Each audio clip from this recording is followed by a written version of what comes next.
Itu jadi sama jangan bayangkan Nabi itu prosedural, mau ketemu rektor janjian dulu, terus yang jaga sudah dibeli. Mau ketemu Pak Rektor sudah janjian. Saya tuh apa lagunya orang struktural. Aduh, loh. Tapi kalau sama saya enak aja. Kemarin di Fuad itu cerita 4 hari yang lalu. Gus, itu Mas mau ada ngaji itu Unisma tanggal 20. Saya tuh tidak bantah. Pokoknya kalau saya pas nganggur ya saya ngajar. Saya cuma profesional nyiapkan makalah. Saya ini memang pengagum ilmu. Saya tidak pernah ngaji seenaknya, nggak pernah saya. Tapi kalau tanggalnya saya bilang kalau ditakdir saya pas di rumah tak ujar, kalau enggak tidak apa-apa. Pikiran saya sederhana, Mas. Mereka ngecewakan saya, tidak akan saya kualat kata saya. Saya tuh kadang-kadang dudang pengajian tuh tersinggung tuh begitu. Masa ya kita ini kan manusia ya, punya aktivitas, punya waktu, punya kegiatan, itu yang ngundang. Harinya dia yang menentukan, jamnya yang menentukan. Kadang Jumawa sak temanya dia yang menentukan. Jadi, wah, hanya mentang-mentang kadang-kadang iso nyangoni apa itu. Wah, sangat tidak berakhlak tuh menurut saya. Loh, saya bikin analogi itu begini, tapi tidak semua kiai harus kayak saya. Saya tok aja yang begini, ngawur-ngawur sedikit. Itu kan ibarat gini, saya ini misalnya dokter. Ada perempuan cantik, engkek itu. Gus, saya ini punya penyakit kulit, tolong diobatin. Padahal saya tahu penyakit parahnya dia itu jantung. Tapi karena dia agak ngerti apa yang bahaya pada dirinya, yang penting ngerawat muka. Paham ya maksud? Nah orang Islam sekarang itu begitu. Fardu ainnya nggak tahu, tanya fardu kifayah. Kadang tanya sunat. Ada orang lakukan fardu aja tidak bisa, tanya gini, Gus gimana tahajud saya supaya dekat Allah? Sholat fardu nera bener tak kok tahajud? Itu kayak orang tanya kecantikan padahal punya penyakit apa? Jantung. Makanya saya kalau pengajian ada temanya, saya mesti gak terima. Memangnya tema itu kebutuhan Anda kata saya. Yang tahu penyakit Anda itu kiai, seperti tadi yang tahu penyakit pasien itu dokter. Malah dokter diajarin, dok ini wajah saya gini gimana? Padahal dia punya penyakit apa? Jantung. Jadi memang harus ada kiai-kiai yang agak ngawur kayak saya supaya agak tertib itu, dunia ini agak tertib. Yuk kadang-kadang, ya betul, saya itu pernah diundang di satu acara. Kebetulan ada yang pernah sepuh. Itu temanya itu gimana hukumnya tahajud berjamaah. Karena masjid daerah saya, Gus itu ada tahajud berjamaah. Terus kiainya suruh sowan saya dulu, menghadap saya dulu. Tak tanya, tanggamu sholatnya fardu wis bener. Dia dereng Gus. Oh dasar. Tertibkan dulu cara sholat apa? Fardu, baru bicara apa? Sunat. Wah, nangono rasa ngundang jenengan Gus gak situ Gus.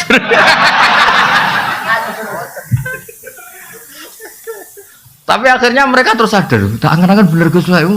Fardu bener kok tak kok. Jadi kadang-kadang orang Indonesia tuh aneh. Tapi kebetulan aneh ini yang melakukan banyak terus tidak aneh. Tapi kita sebagai orang terpelajar itu harus mulai mikir gimana supaya kita ini diskusi Islam secara baik dan benar, yaitu harus takdimul fardi alas sunnah, harus prioritas itu. Jadi dulu ini ceritain kembali lagi ke tadi, dulu zaman Nabi itu gampang, ada orang Bedui tanya, ya Rasulullah betul engkau Nabi? Itu kalimatnya kasar betul. Antal ladzi tas'umu itu agak kasar. Kamu yang ngeklaim kalau kamu itu Nabi. Tas itu klaim, bukan takulu. Tas ngomongnya orang Arab. Engkau yang ngeklaim kalau diri kamu Nabi. Kata Nabi, iya kata. Betul Allah nugaskan kamu. Iya kata Nabi. Nabi masih datar, ya terus. Terus apa ajaran Tuhan kepada kamu? Ya kamu harus sholat 5 waktu. Itu tok. Iya. Itu tok lo ya. Iya kata Nabi. Puasa Ramadan. Itu tok lo ya. Iya kata Nabi. Zakat yang wajib ya semuanya yang pas. Itu di depan Nabi ini yang saya pakai kata. Fa wala azitu ala dzalik wala angkus. Demi Allah saya Islamnya mau pas saja, enggak lebih enggak kurang. Terus kata Nabi, man sarrahu ayang zura ila rajulin min ahli jannah falyangzur ila hada. Kalau kamu ingin melihat lelaki ahli surga ya orang ini, sing Islamnya pas itu. Makanya itu Imam Nawawi yang ngarang kitab Majmu' Syarahul Muhadzab itu. Kalau ada pendapat yang mengatakan witir itu wajib, saking khusyuknya orang sampai bilang witir itu wajib. Itu kata Imam Nawawi, semua pendapat itu tidak sah dan batal li hadisil A'robi katanya. Karena ada hadis dialeknya orang apa? A'robi. Jelas orang itu tanya, hal aliyah ghairuha ya Rasulullah, apa ada kewajiban lain di luar sholat 5 waktu itu? Kata Nabi, lah tidak. Kata Imam Nawawi, kalau kamu mau khusyuk saja, tidak usah wajib-wajibkan witir kata itu. Tetap yang wajib hanya sholat 5 waktu. Nah ini enggak tanya fadilahnya jamaah sholat. Kalau tanya malah tak jawab. Sholat fardu itu menurut Imam Ahmad itu jamaah itu syartun fi sihhati sholat, bukan sekedar pahala 25 atau 27. Riwayatnya kan 25 sama 27 sesuai kualitas apa jamaahnya. Itu menurut pendapat Imam Ahmad, sholat jamaah itu syartun fi sihhati sholat. Untuk menjadi sholat sah itu harus berjamaah. Makanya alhamdulillah kita Syafi'i, kalau Ahmad wah masalah itu kamu. Alasannya masuk akal. Alasannya Imam Ahmad begini. Kewajiban itu bisa diukur dengan tingkat digugurkan kalau ada kondisi emergensi darurat. Salat khauf, salat ketika perang itu rumit apa enggak? Rumit kan? Ternyata oleh Allah tetap disuruh jamaah. Sampai kaifiahnya susah kan? Iya. Coba. Wa idza darba li salim antak in khiftum ayo sampai itu ketika kamu sholat wa idza qamtum faltakum ta'ifatun wal ya'khudhu aslifa idza sajadu falyakunu miwaraikum tus wal ta'ti ta'ifatun ukhra falyusall. Wes pokoke walhasil kaifiahnya itu ruwetnya itu gantian. Dan itu tetap jamaah. Jadi kalau ada yang sujud, ada yang tetap berdiri jaga musuh. Kalau ada ini sudah berdiri, gantian itu yang sujud. Lam yusallu ma'aka fal wal kayak apa? Terus kata Imam Ahmad, kalau se-emergensi itu saja jamaah tidak digugurkan, maka apalagi kondisi normal. Kamu menang semua toh, masuk akal pendapat Imam Ahmad toh. Tapi Imam Syafi'i itu berkah di Indonesia, karena kadang-kadang orang nggak mau jamaah itu bukan menolak jamaahnya, gak seneng imamnya. Wes, roh gue seneng, roh imam gue seneng, wes serat cocok. Loh apalagi ketua yayasan sudah ngerti kalau imamnya minta naik gaji malah gak tertarik. Imam kok ketuanya dari itu. Aduh.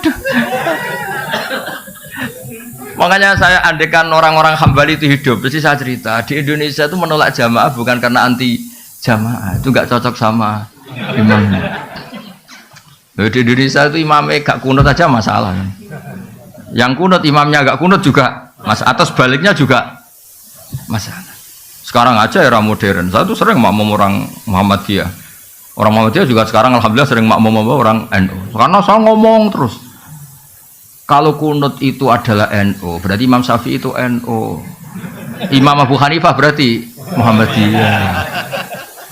Padahal Muhammadiyah sama NU itu dulu Imam Hanafi, dulu Imam Syafi'i. Mana buktinya kalau Imam Syafi'i punya Kartanu itu? Kan tidak ada buktinya. Boyo biasa aja dari awal kan dua-duanya sepakat kalau itu masalah sunat atau tidak sunat kan, tidak masalah rukun kan. Tapi saya pernah dibantah oleh Banser. Ini memang enggak, saya tahu Gus kalau itu sunat, tapi ini identitas. Repot ini kan identitas, kalau enggak kunut tuh bisa masalah itu. Ya sudah, tapi ya kalau kita yang tekuni ilmu ya biasa aja. Kalau kita yang tekuni ilmu ya biasa aja. Jadi saya mohon karena Unisma ini kan biasanya bacanya Unisma apa Zunisma? Oh ini ya sudah, berarti sudah Indonesia banget ini. Saya tuh masih menangi orang baca Zunisma, Zui karena setengah Indonesia setengah rodok mampu Inggris itu. Sekarang sudah diterbitkan ya, sudah muni U semua ya. Unisma. Tapi kalau di UI itu masih asing bilang U itu, karena kelamaan bilang Zui gitu. Kalau Indonesia sudah fase semua U ya. Tapi saya dulu dengarnya ya Zunisma sama ya. Berarti sudah Indonesia. Ya jadi jelas ya lewat ngaji ini bahwa struktural dan kultural tidak harus dipertentangkan. Ya supaya Islam Indonesia itu khazanahnya apa luas, karena nggak mungkin orang tanya itu nyari Pak Rektor tadi bisa ngelewati 3. Ya sama yang kultural juga gak usah hasut sama yang struktural, karena yang struktural kan gaya kan ngurusi Islam sambil membawa mobil dinas. Yang struktural, yang kultural tuh kasihan. Dari sawah mencangkul langsung ngajar madrasah.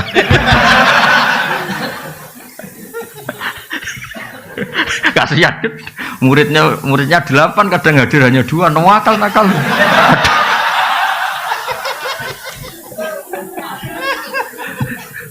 Tapi itu yang menjadikan orang Indonesia tahu Islam. Makanya saya setuju sama doa-doa, makanya doa kita itu walil mu'minin al mu'minat itu semuanya didoakan, karena yang terlibat membesarkan Islam, menghidupkan Islam itu semuanya, bukan kita tok. Ya semuanya bukan kita tok. Saya sering ditanya di pedalaman Kalimantan, saya ini di pedalaman Kalimantan wajib Jumatan enggak? Ya secara fikih enggak wajib karena belum perkampungan. Masalahnya jamaah saya itu jamaah ngaji, kalau dijak sholat duhur enggak mau. Jumat kok duhur. Aneh kan, hari Jumat kok duhur. Ya sudah kalau gitu Jumatan. Katanya tadi gak wajib. Lah dia ini rodok santri, semeneng nara wajib terus rasido gitu. Tapi jamaahnya gak mau. Masa Jumat kok duhur gitu. Makanya alhamdulillah madhab-madhab yang Jumatan harus orang 40 harus gini-gini di Indonesia alhamdulillah tidak melaku, tidak jalan karena kampung-kampung terpencil yang komunitasnya baru 20 mintanya juga Jumatan. Makanya kita cari-carikan dalil gimana. Lah saya termasuk kiai yang ahli nyari dalil-dalil yang tidak. Karena kasihan memang kebutuhannya Jumatan. Masa Jumat kok duhur. Ya udah Jumatan. Dalilnya udah bagian saya yang nyari atau. Masa ini kan kiai baik jadi pokoknya yang gitu-gitu tak cariin itu. Ya jadi kadang-kadang kita butuh. Saya pernah lagi ada Jumatan betul, saya itu mau ke Jogja. Kebetulan dulu saya pakai bis ban double. Karena saya ini kan termasuk orang soleh lah, jadi ada Jumatan berhentilah daripada duhur ya sama Jumatan berhenti. Padahal pakai bis, enggak pakai mobil pribadi. Tahun berapa? Sekitar tahun 97 atau 98. Jumatan di satu kampung itu orangnya itu enggak ada 20. Imamnya itu kalau baca Fatihah kayak orang mau melahirkan. Perjuangannya susahnya itu. Iya, kuana semuanya itu. Saya itu bawa santri 2, kebetulan sudah tamat alias, sudah pinter. Mengajinya sudah mahal. Dia ikut saya di Jogja itu karena sorogan kitab Mahali. Padahal kitab Mahali itu kasnya di atas Fathul Mu'in. Sudah termasuk kitab besar lah. Di Al-Azhar itu Mahali sudah untuk gelar doktoral fikihnya. Dia mondok saya di Jogja itu karena ngaji kitab Mahali. Singkat cerita santri saya 2 itu, Gus, kok jenengan ndak ada? Nak kon gak mantep ada. 2 santri saya itu ada, saya ada. Ditanya saya, kenapa Gus ndak ada? Aku sing manusia, saya yang manusia aja gak tega mau tidak ngesahkan itu.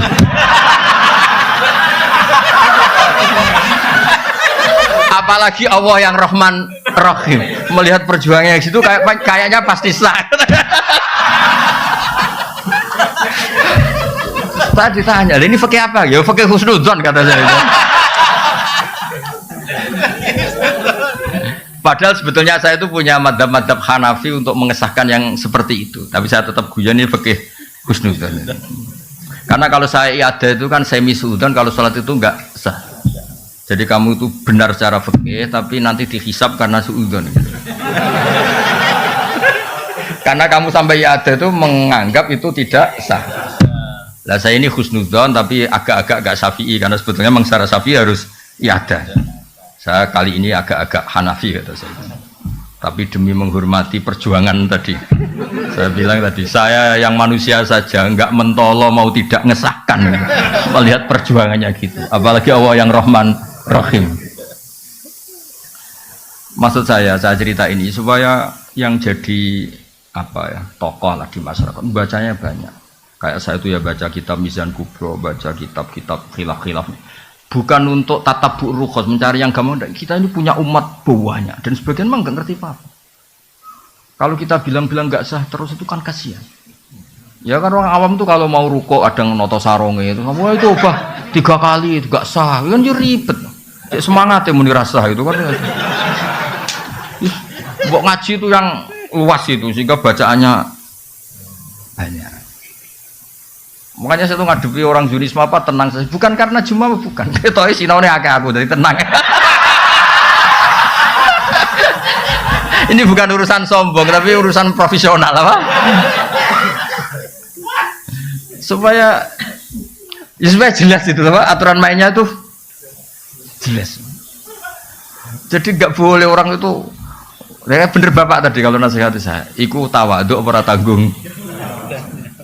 Itu bapak saya. Jadi kalau ada orang alim kok ndak ngajar atau mau apa sungkan. Itu tawaduk bukan tanggung. Jadi karena bedanya tipis ya. Ada kejadian kebalikannya, orang sudah sopo imami aja dibopong, diangkat. Alasannya beliau itu istiqomah. Alasannya karena mulai muda sampai tua itu jadi imam masjid. Itu berhentinya jadi imam masjid, padahal dibopong. Kalau mau khutbah itu dibopong, diangkat 2 orang, 3 orang ke mihrab itu. Marinya itu dia berhenti dari imam masjid itu digojlok bapak. Iku istiqomah tak mau digenti. Terus sama bapak digojlok. Alumni pondok Didi nganggur gara-gara kiai-kiai kok jenengan. Maksudnya agak ada regenerasi. Jadi kan beda tipis antara istiqomah sama gak mau. Jadi makanya dunia itu harus ada diskusi. Ternyata tawaduk sama gak tanggung jawab itu ya tipis. Istiqomah sama gak mau diganti itu ya tipis. Ya ngoten mawon nanti diskusi sakadare, tanya jawab sakadare. Sementing aja ibu-ibu, ibu tanya rektornya saja nanti. Ya, wassalamualaikum warahmatullahi wabarakatuh.